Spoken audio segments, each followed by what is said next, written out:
Honey Badger Brigade. Mission statement. Honey Badger Brigade is a team of men and women who are interested in promoting the interests of men and boys in a culture that has largely left them behind, and in opposing ideological feminism. We are content creators, artists, writers, animators, speakers, and commentators. Most of us are volunteers who believe the mission of broadening public awareness of the issues that affect men and boys is worth donating our time, our efforts, our talents, and our dollars. That said, we are not a charity. While we accept donations and patronage from like-minded people who believe in the importance of our mission, our actual mission is to create content that our patrons believe is worth their hard-earned dollars.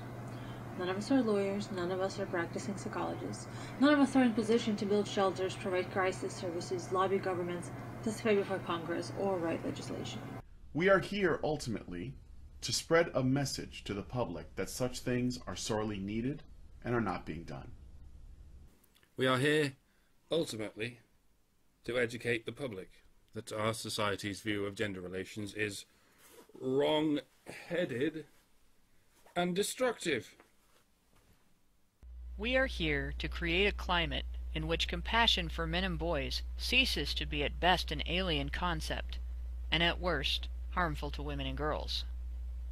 We are here ultimately to inform and to educate, to provoke thought and spur dialogue, to shove our foot in the doorway of the gender discourse and keep that door from slamming shut on groups like NCFM, CAFE, FACE, FIRE, SAVE, MHN, WAPF, Justice for Men and Boys, and others who are in a position to take advantage of shifting cultural attitudes in order to get brick-and-mortar advocacy work done.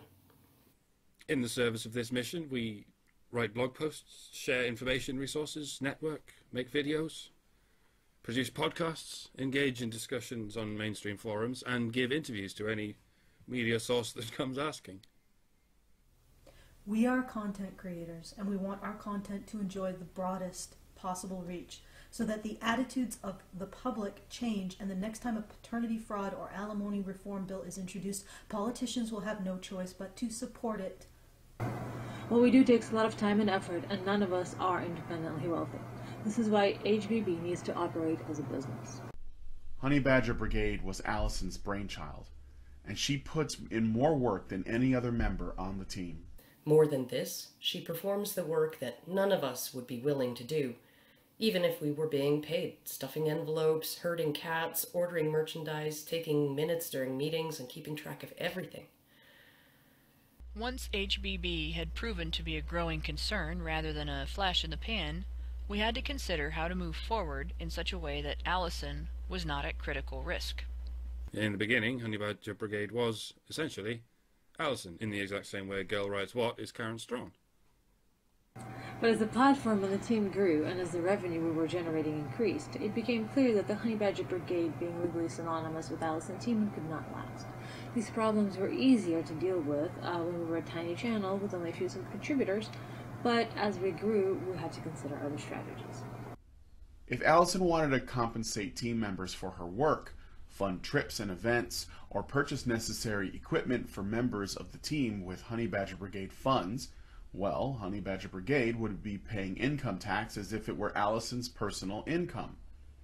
The larger that income got, the higher the tax bracket, and the more money would go into Revenue Canada rather than to contributors.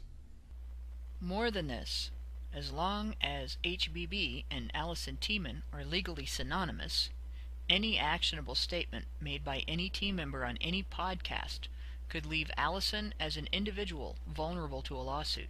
As an individual rather than an enterprise. All of her assets and the assets she holds with her husband would be at risk. After much consultation between Allison and the primary contributing members of the team, it was agreed that HBB would go the route of incorporation. Incorporation protects Allison from undue legal and tax liability, while also protecting staff and contributors from the kind of exploitation and profiteering common with non-profits, such as the SPLC and Feminist Frequency.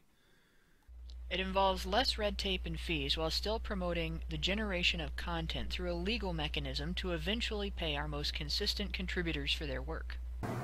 We want this endeavor to become financially self-sustaining because we want to keep doing the work that we do.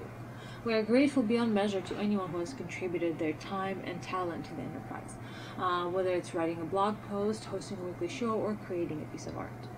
It's our hope that one day some or all of our contributors will be able to be paid for their contributions, because our platform and our reach will have grown to the point where advocacy for men and boys is mainstream, where it is no longer seen as strange or socially detrimental to stick up for our brothers, fathers, husbands, and sons. Until that day, we will continue to do what we do, create content as we can, with the help of a host of talented and motivated people who are willing to, for the most part, donate their time and effort.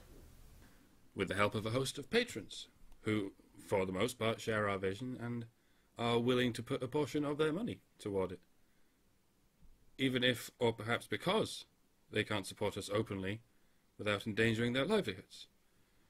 With the help of anyone who is willing to contribute anything in any way towards the forwarding of our mission.